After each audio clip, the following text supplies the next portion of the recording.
Alors ce matin, nous allons continuer toujours dans cette thématique de la priorité du gouvernement divin que nous voulons servir. Et nous allons aborder un thème assez important sur les 7 raisons d'intégrer une église de maison ou une famille d'impact. Amen. Amen. Quelles sont les raisons qui vont nous pousser à intégrer une famille d'impact, à être régulier? Qu'est-ce qui va nous pousser de le faire? Amen. Amen. Et c'est ce que nous voulons voir aujourd'hui.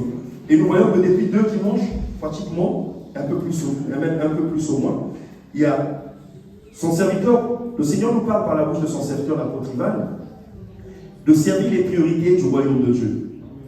De faire des priorités de Dieu, nos priorités.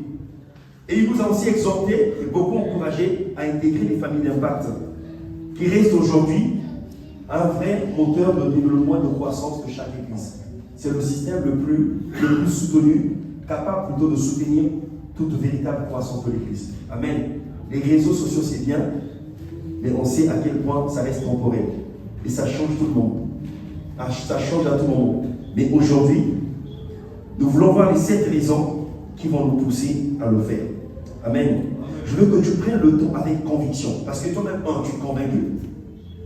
Que tu vas convaincre ton frère, ta soeur, en lui disant, le père de la maison a parlé, alors rejoins les familles d'impact. Fais-le avec conviction. Pousse ton frère à ce qu'il se décide de rejoindre les familles d'impact. Dis à ton voisin avec conviction que le père de la maison a parlé, alors il est temps que tu rejoignes les familles d'impact. Il faut que tu lui dises, peut-être que c'était pas trop sa volonté, c'était pas trop dans son agenda, mais il faut que tu lui dises avec conviction, rejoins les familles d'impact. Amen. C'est le mot d'ordre qui a été donné, tout le monde doit rejoindre une famille d'impact. Amen. Mais pourquoi tout le monde doit rejoindre une famille d'impact? Quel que soit ce que nous faisons dans l'église, ou quel que soit notre niveau de maturité, parce que là on ne parle pas de maturité, c'est juste un engagement qu'on suscite en nous, de nous engager dans les familles d'impact. Pourquoi le faire?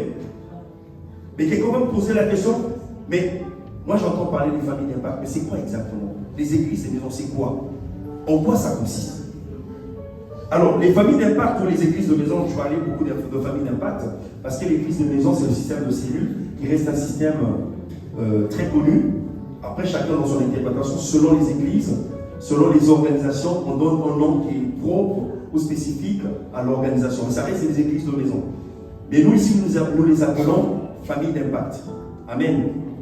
Une famille qui a une influence dans son territoire, dans sa vie et dans ta famille même. Amen. Mais c'est quoi les familles d'impact? C'est le rassemblement en fait des petits groupes, des frères et sœurs qui se réunissent dans les maisons d'hôtes dans la semaine. En l'occurrence, chez nous, c'est le jeudi. Donc c'est 2-3 personnes, jusqu'à 12 personnes maxi, qui se réunissent dans des maisons d'hôtes, dans leur quartier, bien évidemment, pas loin de chez soi. C'est ça l'objectif, dans le but de partager la parole de Dieu. Mais qu'est-ce que ces familles d'impact en fait font? Leur but c'est quoi? Pourquoi ça existe? Pourquoi on les a mis en place? La première chose, c'est pour développer une communion fraternelle. C'est pour développer la ferveur spirituelle et apprendre à prier et à partager la parole de Dieu. C'est aussi mettre à disposition des uns et des autres, donc de la société, les talents, les aptitudes que le Seigneur a données à chacun de nous, que nous devons utiliser ou mettre à profit des autres. C'est aussi un moyen, un endroit, le but reste aussi de prendre part à des actions visant à ramener le cœur des incroyants à Christ, donc l'évangélisation. Amen. Ça sont les 4 principaux objectifs d'une famille d'impact. Ça facilite, ça nous permet de prier plus facilement, d'apprendre à prier, de partager la parole de Dieu, de nous affectionner de la parole, de développer nos aptitudes, parce que c'est un petit comité, on a moins honte que quand on est dans un grand ensemble, et aussi prendre part à évangéliser. Toutes les actions d'évangélisation qui visent à ramener les personnes à Christ, mais nous devons faire partie. Et les familles d'impact ont cet objectif, mais de gagner les âmes dans leur territoire, dans la ville dans laquelle c'est situé. L'objectif essentiel reste d'équiper les hommes et les femmes qui influenceront leur environnement positivement et contribuer à l'avancement de l'humanité. Parce que quand tu fais des choses, tu crées une association par exemple, dans ta commune, par exemple, la famille d'impact mène des actions solidaires dans la commune, ils le font, ils influencent positivement leur territoire, parce qu'ils apportent un soutien au niveau du territoire. Quand par exemple nous avons des banques alimentaires et qu'on a aidé les démunis, nous sommes en train de contribuer dans le territoire, influencé positivement par nos actions dans le territoire. Et on doit aussi travailler à l'expansion du royaume de Dieu, donc ramener les cœurs à Christ. Amen. Et ça reste des objectifs. Et nous verrons aujourd'hui, donc, on a dit les 7 bénéfices. Les 7 bénéfices. Et quelqu'un dit 7. Parce qu'on a 7. On dit que le 7, c'est le chiffre parfait. 7 bénéfices, 7 avantages, ou 7 raisons qui nous poussent à intégrer une famille d'impact. Donc, la première raison, c'est que tu comprendras mieux la Bible et découvriras les projets de Dieu pour ta vie. Si tu intègres une famille d'impact, tu vas mieux comprendre la Bible et tu vas découvrir par la suite les projets de Dieu pour ta vie. Parce que Dieu a des projets pour chacun d'eux. Amen. Et lors des réunions des familles d'impact, régulièrement, on revient sur les prédications qui sont données les dimanches. Parce que là, en mode prédication, des fois, tu n'as pas le temps de poser des questions. Et on part toujours du culte, souvent avec beaucoup d'interrogations. Mais pourquoi telle chose, telle notion, je n'ai pas compris. Pourquoi? Mais tu n'as pas le temps d'échanger. Et le jeudi, lors des familles d'impact, quand c'est en petit comité, tu n'as pas honte. C'est plus facile, dans cette convivialité, de poser des questions, de revenir sur les aspects du culte que tu n'as pas bien compris. Et donc là, tu vas faire asseoir la parole de Dieu parce que tu auras compris. Tu ne peux pas mettre en pratique quelque chose dont tu n'as pas la compréhension. Impossible. C'est ce que tu as compris que tu pourras facilement mettre en pratique. Amen. J'aime bien les Ivoiriens. Permettez que je prenne cet exemple. Quand tu parles à un Ivoirien, j'ai quelques Ivoiriens dans la salle, ils vont pouvoir le confirmer. Quand tu lui parles, s'il bouge la tête, il n'a pas encore compris. Mais quand il te dit ce mot-là, en fait, ça signifie tout. C'est qu'en fait, il peut même t'expliquer, toi qui es en train de lui expliquer. C'est qu'il arrive à comprendre, et là, facilement, il peut interpréter ce qu'il a compris. Amen. Donc, la famille d'impact te permet de tels aspects, en fait, développe une telle attitude où tu ne deviens pas seulement quelqu'un qui écoute, mais qui développe l'entendement et la compréhension de la parole de Dieu par le partage. Parce qu'il y a forcément quelqu'un qui a été éclairé à la lumière de ce verset ou de ce qui a été partagé mieux que chacun, mieux que les autres, et qui peut apporter sa contribution et vous aider à la compréhension. Amen. C'est ça que les familles d'impact font. Et tu vas aussi découvrir cette liberté, dans cette liberté d'échange, en fait, tu pourras poser des questions librement, échanger, parce qu'il n'y a pas de mauvaises questions, mais pour enlever les doutes. Amen. Parce que des fois, on ne sait pas sur en quoi on croit, si c'est une vérité biblique ou pas. C'est aussi le moyen de poser les bons fondements et d'éviter les hérésies. Amen. Parce que ce que tu as cru, il n'y a que toi qui l'as cru. Ce que tu as cru, il n'y a que toi qui l'as cru à ta manière. Mais est-ce que c'est un fondement? Est-ce qu'il y a un fondement biblique? Voilà pourquoi, quand tu échanges avec les autres, et on dit dans la Bible que c'est sur la base de 2 ou 3 témoins qu'on établit une vérité biblique. Donc il y a forcément quelqu'un qui a compris mieux que ce que tu as, mieux que toi, qui peut accomplir ou t'apporter encore un éclaircissement qui permettra que ça devienne un fondement biblique. Amen. Si l'on tombe de l'hérésie.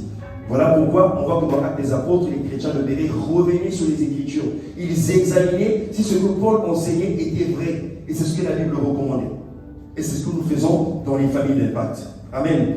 Dis à ton frère, à ta soeur, que désormais, viens, on va devenir des étudiants de la parole de Dieu. Amen. Fais-le avec conviction, avec conviction, avec conviction. Amen. Et nous allons voir dans Actes chapitre 2, verset 42, c'est ce que les chrétiens de l'église primitive faisaient, si on peut afficher le verset. Actes chapitre 2, verset 42. Et par la suite, on aura Jérémie 29, verset 11. Donc on nous dit, ils persévéraient dans l'enseignement des apôtres, dans la communion fraternelle, dans la fraction du pain et dans les prières. Mais la première phrase nous dit, ils persévéraient dans l'enseignement des apôtres. S'ils persévéraient, c'est qu'ils revenaient sur les enseignements. Ce qui était enseigné dans le temple, dans les petites maisons, ils revenaient et discutaient. C'était l'objet de leur discussion. Amen. On ne discutait pas des partis politiques, non. On discutait de ce qui avait été enseigné à l'avance. Ils revenaient dessus. Et ensuite, il y avait la communion fraternelle. Donc, ils restaient dans un esprit de fraternité et ils priaient ensemble. Et Jérémie 29, verset 11, si on peut le lire, verset 8 secondes. Jérémie 29, verset 11. La Bible nous dit, car je connais les projets que que j'ai formé sur vous. C'est Dieu qui parle. Dit l'Éternel, projet de paix et non de malheur, afin de vous donner un avenir et de l'espérance. Afin de vous donner un avenir et de l'espérance. Et j'aime bien la version Martin qui nous dit, car je sais les pensées que j'ai sur vous, dit l'Éternel, sont des pensées de paix et non d'adversité, pour vous donner une fin telle que vous l'attendez. Donc il y a quelque chose que tu attends de la part de Dieu. Mais pour que cette fin arrive, Dieu dit que lui le sait et que ça fait partie de ses projets de pouvoir t'accompagner jusqu'à atteindre cet objectif-là. Mais faut-il encore que tu découvres quel est le plan de Dieu pour ta vie? Mais par quel moyen tu vas découvrir cela? Et les familles d'impact restent un bon moyen, une bonne plateforme pour connaître les projets de Dieu, pour les découvrir et accomplir aussi ta destinée. Ça reste le moyen privilégié. Parce que là, tu approfondis la parole de Dieu. Quand tu vas l'appliquer, tu l'appliqueras bien parce que tu l'auras compris. Amen. Et tu découvriras que tu as des projets. Donc si tu vivais juste une vie comme ça, mais tu comprendras qu'en fait, tu fais partie du plan de Dieu. Tu n'es pas le fruit d'un hasard. Amen. Nombreux pensent en fait, nous bénissons les parents, parce que les parents, c'est le canal que Dieu, par lequel le Seigneur passe pour nous acheminer sur la terre des hommes. C'est l'un des canaux privilégiés. Donc s'il y a quelqu'un qui est sorti juste d'un arbre, il faut lui dire, c'est suspect. Amen. S'il y a quelqu'un qui est parmi nous est sorti d'un arbre, c'est suspect. Amen. Le canal par excellence que le Dieu achemine les êtres humains sur la terre, c'est par le bien de nos parents. Donc on bénit le Seigneur pour leur vie. Mais eux ne sont que des intermédiaires que le Seigneur utilise. Amen. Mais nous sommes déjà dans le projet de Dieu parce que le livre de Proverbe nous dit que Dieu a fait chaque chose pour un but. Donc tu n'es pas le fruit du hasard. Mais comment tu fais pour découvrir le but pour lequel tu vis sur la terre?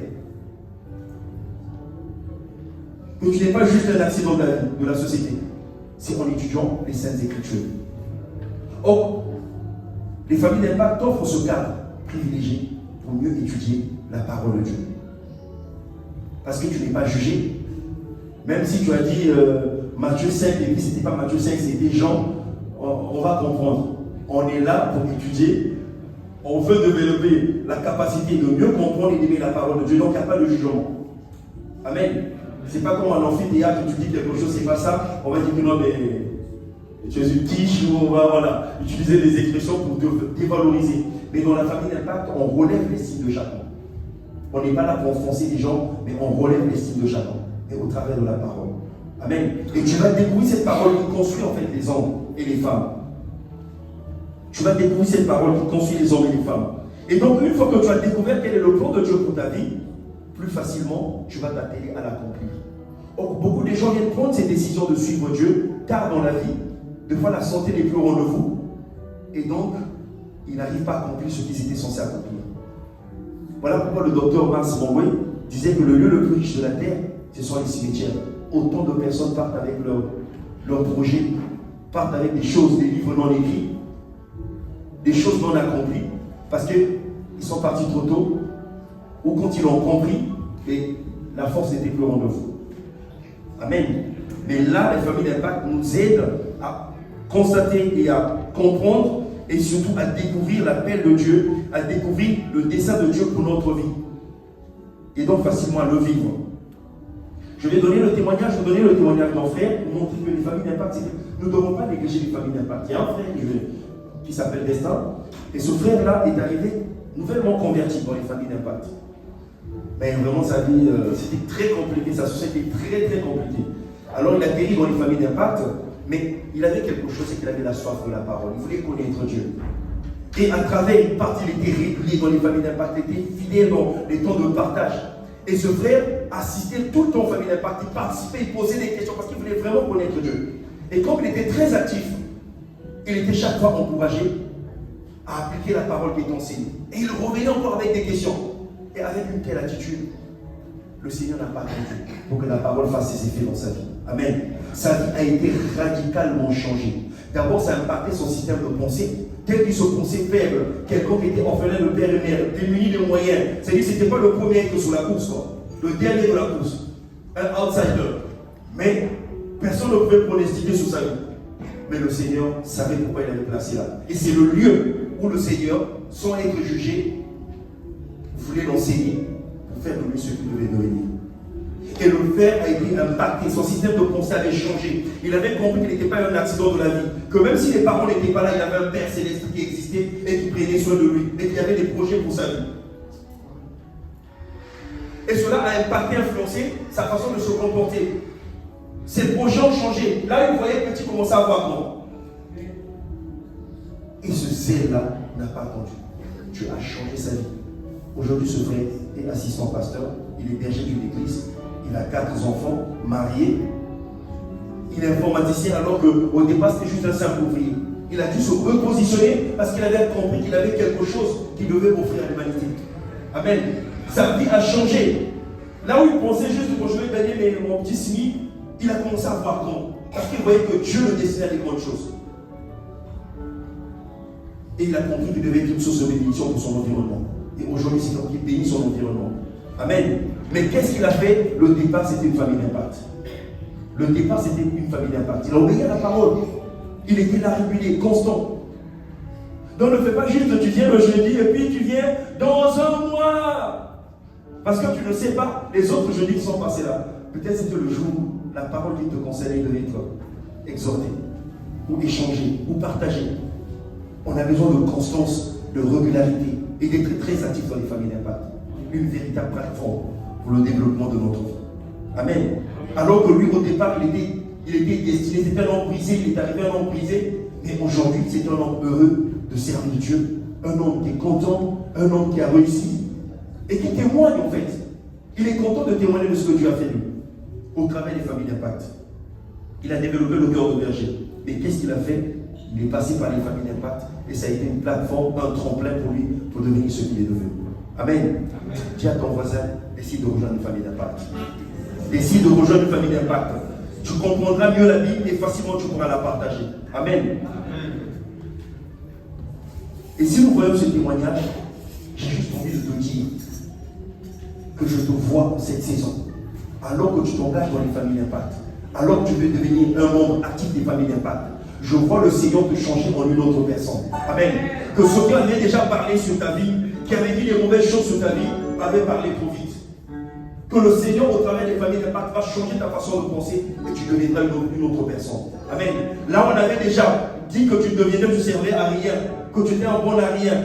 Je vois le Seigneur confondre ces paroles-là et démontrer que lui, il a une parole créatrice qu'il a prévue pour toi, qui peut changer ta vie, qui peut changer ta trajectoire. Même si tu avais pris des mauvaises décisions, tu étais dans des engagements compliqués, mais c'était tu as agi en fonction de la connaissance que tu avais à l'époque.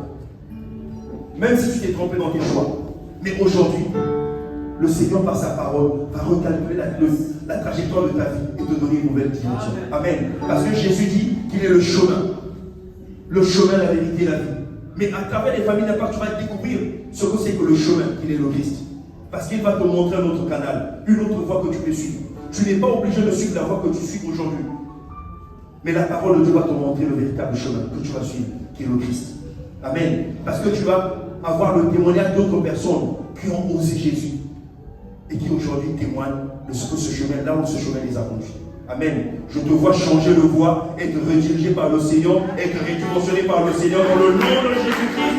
En cette saison, je regarde toute la trajectoire au travers de l'amour que tu éprouves pour sa parole. Amen. Parce que la parole de Dieu est créatrice. La deuxième raison pour laquelle tu dois intégrer une famille d'impact, c'est que tu réaliseras que tu fais vraiment partie de la famille des enfants de Dieu.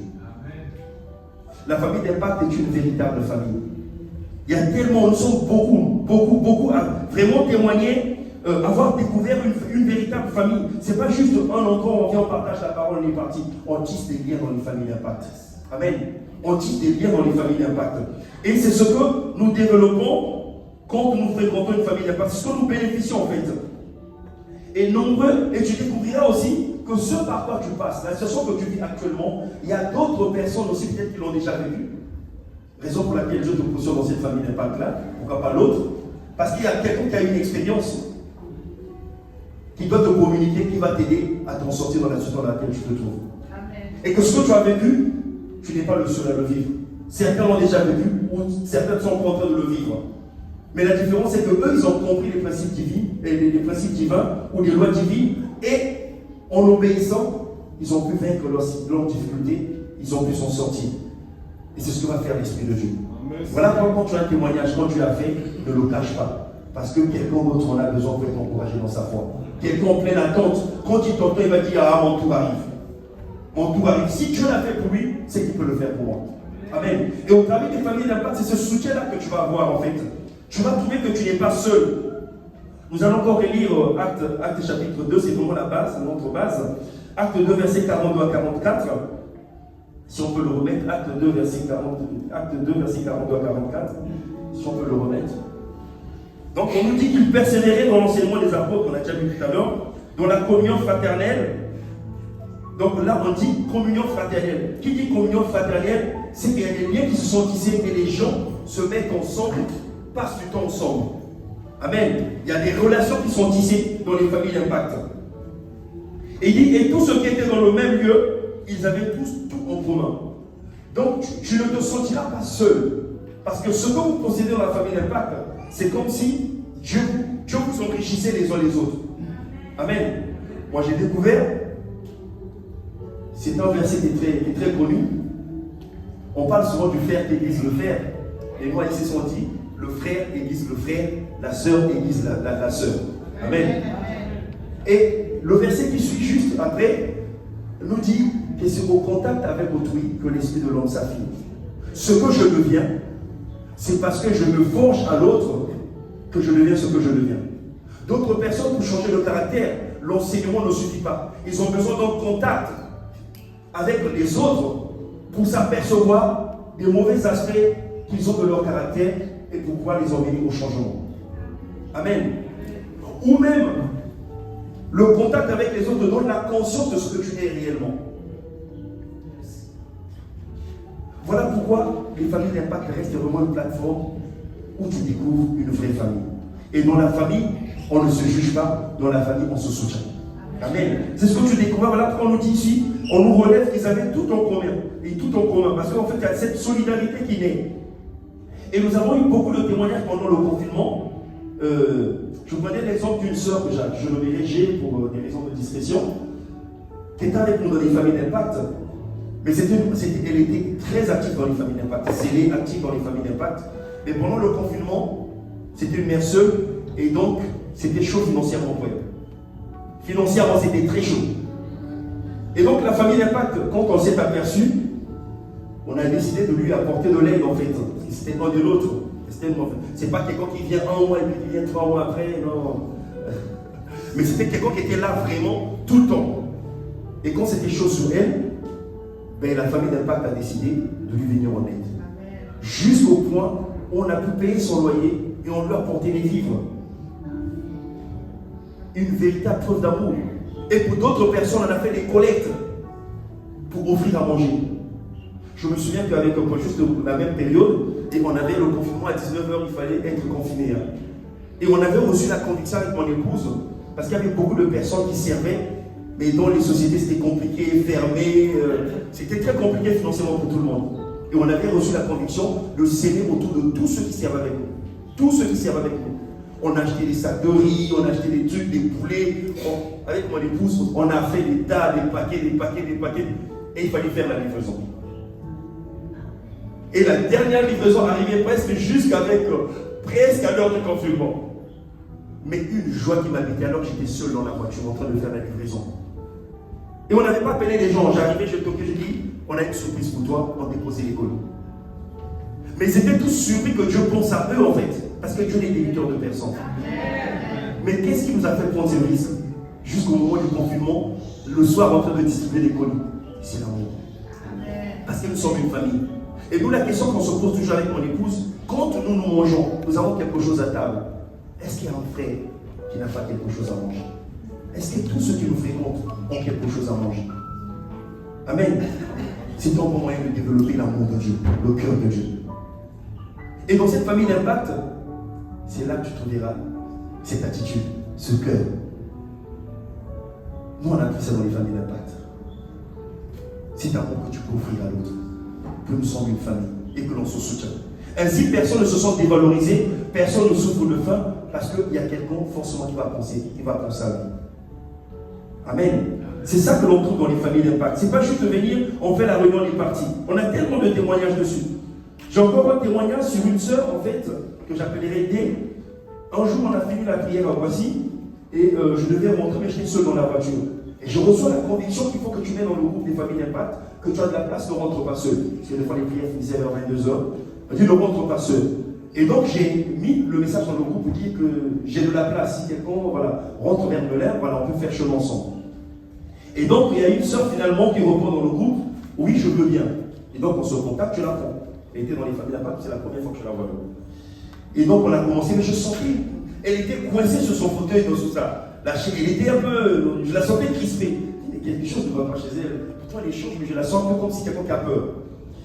Mais en fait, elle venait de vivre des choses qui étaient atroces. Et donc, on échange, je lui pose des questions sur sa scolarité, sur ses activités. Et à un moment donné, je touche un aspect et elle reçoit la conviction de me parler. Et elle n'avait jamais parlé à quelqu'un. La sœur a subi une agression. Mais pas juste une simple agression. Une agression pendant laquelle elle a été frappée, elle a perdu une partie de sa dentition. Elle m'en a montré. Et où elle a perdu sa virginité en même temps. Et elle souffrait, elle avait des pensées suicidaires. Suicidaires. Elle avait une peur constante. Elle regardait tout le temps derrière, peut-être quelqu'un va l'agresser. Elle vivait dans une peur. Elle me raconte l'histoire, j'avais des larmes aux yeux. Il dit Seigneur, et si je n'avais pas obéi à cette voix de l'emmener, elle allait continuer à souffrir. On l'a pris par la main, on l'a accompagné, on lui a témoigné de l'amour, on l'a soutenu sur tous les plans. Et ça avait impacté ses études. Elle avait un travail de nuit en tant qu'étudiante qu'elle faisait. Elle avait peur d'aller travailler le soir parce qu'elle avait que des heures du soir. Quand je vais rentrer, parce que quand elle s'est fait agresser, elle venait du travail. Elle marchait avec une peur bleue même la journée. Elle ne voulait pas que quelqu'un soit proche d'elle. Et le Seigneur, on lui a témoigné de l'amour. On l'a accompagnée. Et aujourd'hui, c'est une femme restaurée. Une femme brillante. Elle a pu finir ses études. Elle travaille. Et elle en témoigne elle donne témoignage aux autres que tu peux sortir, c'est ton choix en fait. Tu n'es pas obligé de rester dans la vie de peur, du suicide en fait, de tout ce qui t'entoure, quelle que soit la situation, tu peux en sortir. Tu peux en sortir. Fais juste confiance à Dieu. Et donc dans les familles d'impact, ça a été pour elle salutaire d'appartenir à une famille. On ne l'a pas jugé. Personne ne lui a demandé qu'est-ce que tu faisais là-bas à telle heure. Non, on n'a pas jugé. Déjà qu'elle souffrait. On lui a tendu la main dans les familles d'impact. Parce que nous sommes une véritable famille. Alors décide toi aussi de faire partie des familles d'impact. Parce qu'il y a un type de solution, tu seras la seule à pouvoir l'offrir. Il y a un type de personne, il n'y a que toi qui peux le rencontrer. Parce que c'est dans ton environnement. Mais décide de faire partie des familles d'impact. Tu n'es pas obligé de continuer à souffrir dans le secret. C'est pour ça que nous sommes là. Amen.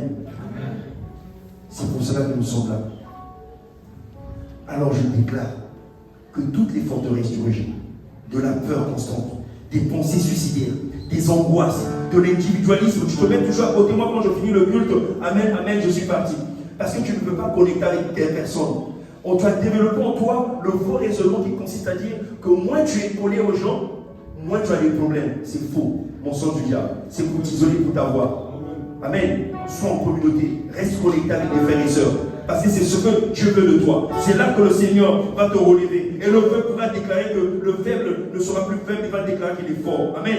Parce qu'ensemble, on est plus fort. Le sentiment unique de te rendre qui te fait penser que tu es inutile sur la terre. Parce qu'on t'a dit, on t'a bourré, c'est la pensée. Peut-être c'est les paroles que tu as reçues dans ton enfance, que tu ne servais à rien, que tu n'allais pas réussir. Ne reste pas seul. Quelqu'un a la solution parmi. Amen. Quelqu'un doit te donner des mots d'amour pour relever ton estime de soi. Amen. Quelqu'un va te dire parce qu'il est déjà passé par là. Et je déclare qu'au nom de Jésus-Christ, toutes ces choses sont brisées aujourd'hui au nom de Jésus. Et que tu vas expérimenter l'amour de Dieu au travers des couleurs de la communion fraternelle. Et tu pourras témoigner désormais que tu fais partie d'une grande famille, la famille des enfants de Dieu. Amen. Est-ce qu'on peut chanter ce chant qui me vient à l'esprit? J'ai trouvé un frère en Jésus. J'ai trouvé une sœur en Jésus qui nous préparera de l'amour de Jésus. Jésus qui nous séparera de l'amour de Jésus. Moi j'ai trouvé un frère en Jésus. Moi j'ai trouvé une sœur en Jésus qui nous séparera de l'amour de Jésus, qui nous séparera de l'amour de Jésus. Oh oui, moi j'ai trouvé un frère en Jésus. Moi j'ai trouvé une sœur en Jésus qui nous séparera de l'amour de Jésus, qui nous séparera de l'amour de Jésus. Est-ce que tu peux acclamer le Seigneur? Vous souvenez de joie parce que Dieu t'offre une famille. Je t'offre une famille. Amen. La troisième raison pour laquelle tu dois intégrer une famille d'impact, c'est que tu recevras un réel soutien en temps de crise, de doute et de stress. Amen. En temps de crise, de doute et de stress, tu recevras un véritable soutien. Pourquoi soutien? Parce qu'il y a des saisons dans la vie où on est faible, où on peut manifester de la faiblesse. Mais je déclare que le Seigneur ne fera pas de toi faible, il sera de toi fort au nom de Jésus-Christ. Amen. Mais en soutien que tu recevras, qui pourrait être un soutien spirituel, mais aussi pour des solutions concrètes. Amen. Tu as besoin de travail, peut-être quelqu'un, là où tu travailles, il y a de la place, où on cherche quelqu'un. Il faut que tu puisses, et la personne peut te brancher, te contacter, te brancher, pour que tu puisses trouver un emploi. Donc il y a aussi des solutions concrètes en fait. Et nous voyons que dans Galates 6, verset 2, on nous dit « Portez les fardeaux les uns des autres, et vous accomplirez ainsi la loi de Christ. » Portez les fardeaux les uns les autres, et vous accomplirez ainsi la loi de Christ. Et il y a aussi Jacques 5, verset 16, qui dit « Confessez vos péchés les uns aux autres, et priez les uns pour les autres, afin que vous soyez guéris. » Et il dit « Quand un juste nous prie, sa prière a une grande efficacité. » Amen. Et nous avons toujours dans le cas des familles d'impact, quand c'était un pilote, je donne beaucoup d'exemples, parce que c'est vraiment, on a baigné dans les familles d'impact, on continue à baigner dans les familles d'impact, tellement qu'il y a des choses que nous voyons, on ne peut pas se séparer des familles d'impact. Amen. Et donc je donne beaucoup d'exemples du vécu. Il y a un frère F, que j'appellerais F, qui était pilote zélé, très actif, était l'un de mes pilotes. Et ce frère-là souffrait d'un problème cardiaque. Bon, il n'avait jamais confié. Et il y avait aussi l'hypertension qui tournait autour. Et à un moment donné, l'hypertension était tellement élevée que ça commençait à jouer sur le cœur. Et il avait l'impression, il avait quand on entend de crise, que sa tête va s'exploser. Et un jour, la femme m'a dit, non, on ne va plus cracher ça là, le niveau que je vois là, en cours trop de danger, je dois avertir tes responsables. Donc il m'appelle tard dans la nuit, je vais faire peut-être 1h du matin. Il dit, ton frère ne dort pas, moi je ne sais pas qu'est-ce qui se passe, et je ne sais pas si tu en as parlé, mais moi je ne peux plus me taire, il faut vraiment qu'on te fasse avoir la raison d'être. Donc ce jour-là, on a prié, Dieu a fait grâce, ils ont réussi à dormir. Mais quelques jours après, il devait subir l'intervention parce que le docteur ne voulait plus attendre, parce qu'il courait trop de risques en fait, qu'à un moment donné que le cœur calme. Parce qu'il y avait des veines qui autour du cœur n'étaient pas trop connectées, qui en court-circuit. Et donc quand on a pris ça, je dis mais on ne peut pas se taire, c'est un des nôtres, il faut qu'on fasse bloc. On a déclaré, j'ai demandé à ce que tous les collaborateurs, tous ceux qui étaient avec nous, les frères et sœurs, les pilotes, on a déclaré un jour de jeûne et prière pour faire bloc. On a déclaré un jour de jeûne et prière pour faire bloc. Amen. On ne pouvait pas le laisser seul, c'était un de nôtres. Parce que nous sommes un corps. C'était un membre du corps. On a fait bloc pour lui. Et on a fait une chaîne de prière. On a fait une chaîne de prière pendant le jour de l'intervention. On se relayait par équipe. On priait toute la journée. Et c'est ce que nous avons fait. Mais le docteur a constaté, comme l'opération était très lourde et risquée, ça prenait, je crois, 3 ou 4 heures du temps d'intervention. Sur le cœur, c'est très risqué quand même. Mais le docteur a dit qu'il n'était pas croyant. Il a dit qu'il a senti comme s'il combattait quelque chose, quoi. Comme s'il combattait quelque chose. Donc si le frère n'avait pas reçu le soutien, peut-être qu'il ne serait pas parmi nous aujourd'hui. Mais le fait qu'un peuple se soit levé, comme les gens se sont levés pour Pierre, pour prier pour Pierre, Pierre a été libéré de la prison. Nous, c'est ce que nous avons compris et nous avons fait bloc. Et l'opération s'est très bien passée. Cette opération s'est très bien passée. Et lorsqu'il est reparti pour le contrôle, le médecin a déclaré que son cœur était comme le cœur d'un enfant. Ça, c'est le droit de Dieu. Ça, c'est le droit de Dieu. On va faire plus le Seigneur pour ça. le droit de Dieu. Amen. Mais quand on ne savait pas faire mon numéro qui désespère, mais à cause des frères qui sont fait bloc par amour pour lui, par amour pour Dieu, le frère a été sauvé. Donc il n'est pas trop tard. Rejoins-nous dans les familles d'impact. Tu vas trouver une famille qui entend de Christ fera bloc autour de toi et l'ennemi ne passera pas. Amen. Les desseins des ténèbres ne vont plus avoir de la domination sur ta vie. Parce que désormais, nous allons prier pour les desseins de Dieu. Amen. Je te vois vraiment te trouver un frère et une soeur dans la maison de Dieu. Je te vois aujourd'hui trouver un frère et une soeur dans la maison de Dieu. Appartenir, avoir la conscience que tu n'es pas seul. Et qu'en temps de crise, quelqu'un sera là, va se lever pour toi. Mais aussi, pour que Dieu fasse de toi quelqu'un qui va soutenir les autres demain. Amen. Je te vois toi aussi donner ta vie pour les autres. Parce que le prix d'une vie est une vie. Si toi tu donnes ta vie pour les autres, Dieu donnera la vie des autres pour toi. Amen. Ainsi on dit l'arroseur sera arrosé. Autant tu as arrosé, autant toi tu arroseras les autres. Mais tu le comprendras dans les familles d'impact. Amen. Acclame le Seigneur encore. Acclame le Seigneur. Acclame le Seigneur. Merci Seigneur. Merci Seigneur. Et tu découvriras que prier deviendra aussi, quatrième raison, prier deviendra un réel plaisir pour toi. Amen. Beaucoup de gens hésitent de prier en groupe ou en public parce qu'ils ont peur qu'on puisse le juger. Moi, je ne prie pas du genre Seigneur, je te bénis, Seigneur, je te glorifie. Tu vois, c'est ce genre de prières qui font style et qui font genre qu'on est très spirituel.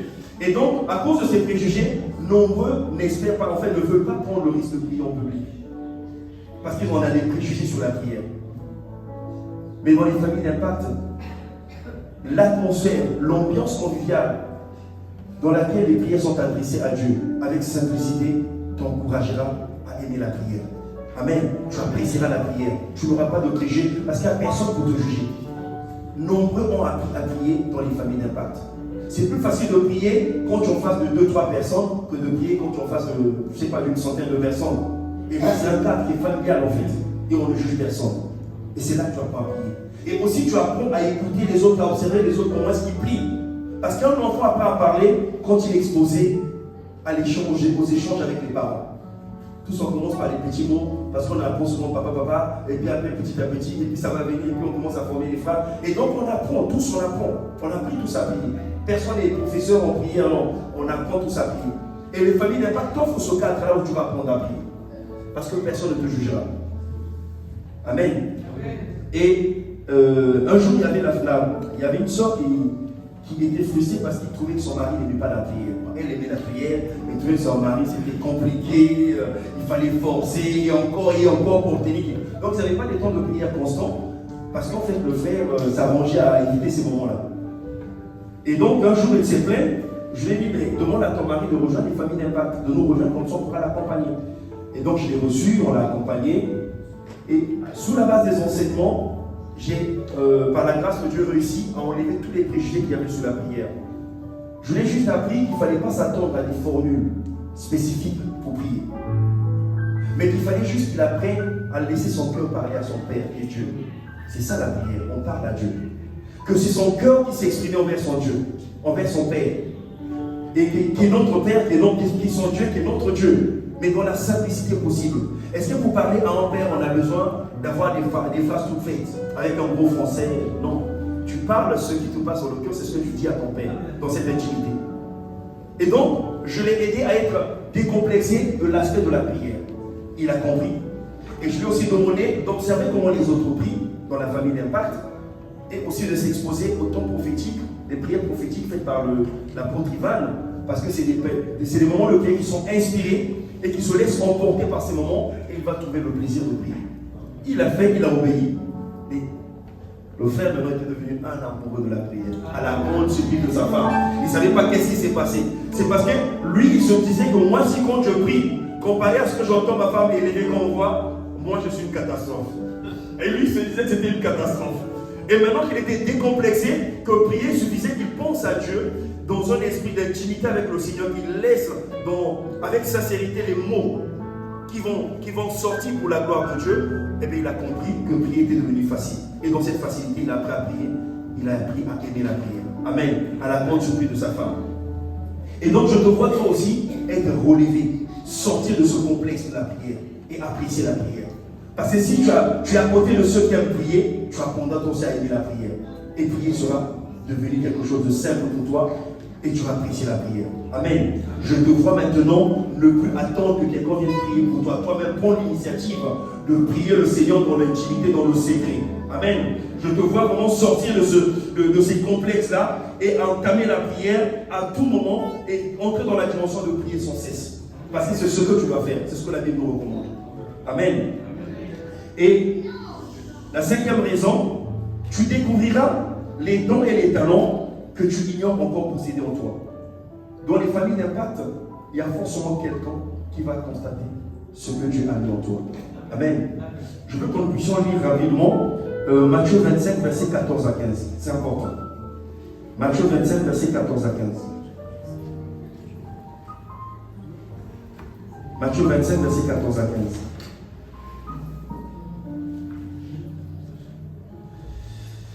Le temps est avancé, on va avancer. Donc, on dit, en effet, il sera comme d'un homme. Oui, c'est ça.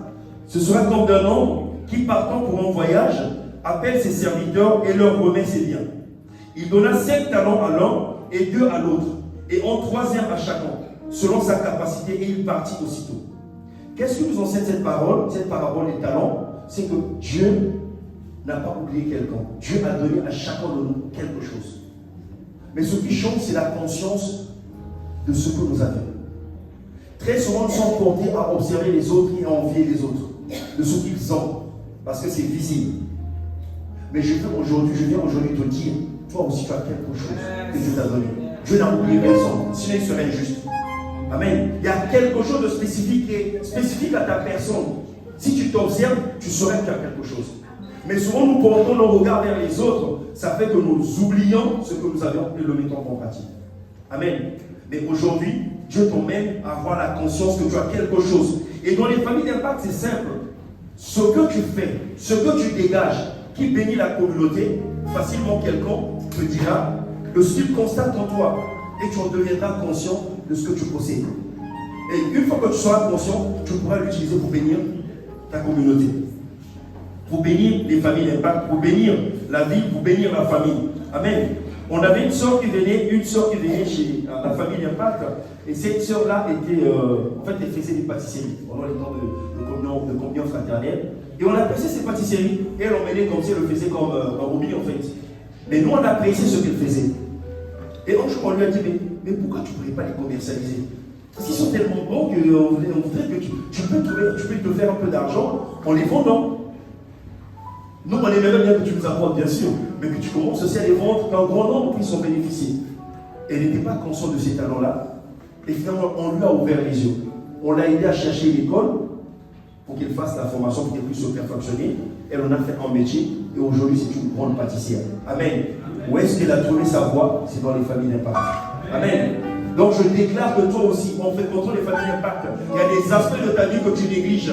Il y a des domaines de ta vie que tu as mis de côté parce que tu n'es pas conscient. Pour toi, c'est juste un petit talent, mais tu ne sais pas ce que ça peut t'apporter. Peut-être c'est un fleuve qui va arroser ta vie. Amen. Mais quelqu'un va constater, va t'encourager dans cette voie-là.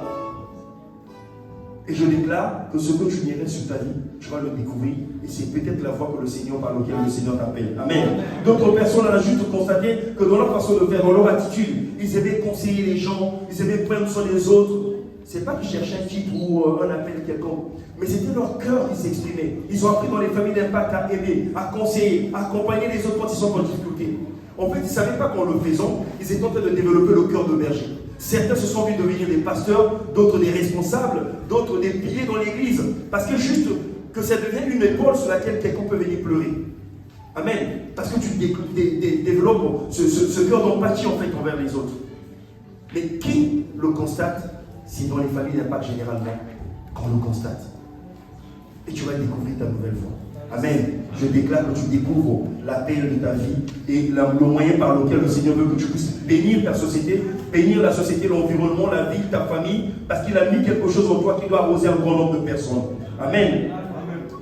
Et la sixième raison pour laquelle, très rapidement, la sixième raison pour laquelle nous devons intégrer la famille d'impact, que tu dois intégrer la famille d'impact, c'est que tu auras enfin un moyen de témoigner Christ. Tu apprendras à témoigner Christ de manière facile. Simplement. Parce qu'en voyant les autres qui viennent aux familles d'impact parler de Dieu, de ce que Dieu a fait en eux, tu trouveras aussi l'envie de dire ce que Dieu fait pour toi, plus facilement. Nous avons souvent des préjugés. Ah, si je dis quelque chose, je témoigne de Dieu dans ma famille, on va me juger de ce que j'étais avant. Mais il y a un avant, un après. Tu trouveras le courage de dire que je suis devenu une nouvelle personne. Ma vie passée ne compte plus. Celle qui compte, c'est la vie actuelle, parce que là, je suis conduit par le Seigneur. Tu trouveras la facilité de témoigner le Christ, de ce qu'il a fait pour toi. Tu témoigneras envers tes amis, au travail, partout où tu passeras, tu pourras témoigner. Vous savez, la réalité, c'est que c'est très facile, c'est très difficile de sortir seul et parler de Christ dans la rue. Parce que des fois, même avec tes connaissances, on ne peut pas parler de Christ. On n'arrive pas. Mais encore, aller dans la rue, c'est plus compliqué. Mais quand tu es en groupe, c'est plus facile de trouver le courage de le faire. Amen. C'est plus facile de le faire. Avec le frère Guy, un jour, on a fait 2 bâtiments. En tout cas, ça, c'était un nouvel exploit. J'ai appris à témoigner auprès des autres dans les familles d'impact. Ce courage de parler de Dieu au travers des familles d'impact. Et un jour, avec lui, on a fait, avec le frère Guy, on a fait 2 immeubles de 15 étages. Et pendant qu'on le faisait, c'était pour nous témoigner le Christ, en fait. On faisait du porte à porte. On faisait du porte à porte. Et par la grâce de Dieu, ça a été concluant. Il y a des familles qu'on a pu rencontrer qui sont devenues des membres fervents de l'église, mais si on n'avait pas obéi, ça ne serait pas été le cas. Amen. Et c'est pour dire que c'est une obéissance, en fait. C'est ce que Dieu veut de nous. En fait, c'est quoi? Dieu nous met sur une plateforme pour nous exercer et après il nous déploie. Amen. Mais les familles d'impact sera ce terrain-là où tu vas t'exercer pour te déployer par la suite. Je vois sortir de toi ce cœur de gagnant d'âme. Tu parleras avec facilité de Dieu. Où que tu sois, tu témoigneras de Dieu. Amen. Parce qu'on a compris que les priorités de Dieu, c'est gagner les âmes en cette saison. Et la septième raison, c'est la toute dernière que nous verrons, c'est que tu approfondiras la compréhension du culte rendu à Dieu. Alors ce point est très important. Pourquoi tu approfondiras la conscience du culte rendu à Dieu? Parce que très souvent, on pense que quand on est dans ce cadre-là, on a l'impression d'être saint, c'est là qu'il faut prier. Mais soyons décomplexés. La prière reste la prière. Le culte rendu à Dieu garde les mêmes exigences où que l'on soit. Amen. Et dans les familles d'impact, tu comprendras que la même ferveur que tu as quand tu viens dans ce lieu, donc à l'église, doit être la même ferveur que tu dois avoir quand tu es en petit groupe, dans les familles de maison. Ça doit être la même ferveur que tu dois avoir et les mêmes exigences quand tu es seul en train de prier. Pourquoi on le dit? On va lire rapidement ce passage, parce que c'est la fin. Voilà, on finira. Dans Jean 14, versets 21 à 23, si on peut le lire rapidement. Jean 14, versets 21 à 23. Femme, lui dit Jésus, l'heure vient où ce ne sera ni sur cette montagne, ni à Jérusalem que vous adorerez le Père. Donc là, ce n'est plus l'endroit qui compte où on doit prier Dieu. Amen. Et il continue, vous adorez ce que vous ne connaissez pas. Nous adorons ce que nous connaissons, car le salut vient des Juifs. Il continue à partir du verset 23. Mais l'heure vient, et elle est déjà venue, où les vrais adorateurs adoreront le Père en esprit et en vérité. Car ce sont là les adorateurs que le Père demande. Ce sont là les adorateurs que le Père demande. Et moi, au travers des familles d'impact, ça a changé ma conscience du culte. En se disant, si on connaissait la lumière de cette parole, Dieu nous dit, ce n'est plus un endroit où il faut se déplacer pour prier, mais tout endroit où on se trouve, dès lors qu'on se consacre à Dieu pour vouloir prier, dès lors que ma conscience m'emmène à connecter à Dieu, devient un lieu sanctifié. Et là, mon culte que je rends à Dieu a les mêmes exigences que le culte que je rends le dimanche. Amen. Ça change ma conscience, ça a changé ma conscience. Et ça a changé ma vie de prière. Donc je ne suis plus en train de me dire que quand je suis seul, je fais juste le minimum. Non, j'ai les mêmes exigences de rentrer dans la présence de Dieu avec révérence. La révérence que je dois à Dieu pendant le culte, je rends les mêmes exigences, je garde les mêmes exigences, les mêmes standards, où que je sois, dès lors que je veux connecter à Dieu. Parce que dans Hébreux 11, verset 6, la Bible déclare que celui qui s'approche de Dieu doit croire que Dieu existe, qu'il est le rémunérateur de ceux qui le cherchent. Alors, l'aspect s'approcher signifie que je rentre en relation avec Dieu. Parce qu'on s'approche de quelqu'un, quand on veut connecter à quelqu'un, on veut être en relation avec une personne. Et la conscience que j'ai, chaque fois que je veux m'approcher de Dieu, que Dieu est là, sachant que Dieu est là, cette conscience m'emmène à rendre le temps de doute. avec révérence. Amen. C'est pas quand je suis seul, j'ai mon chigon, et puis Seigneur, je te bénis, je te glorifie.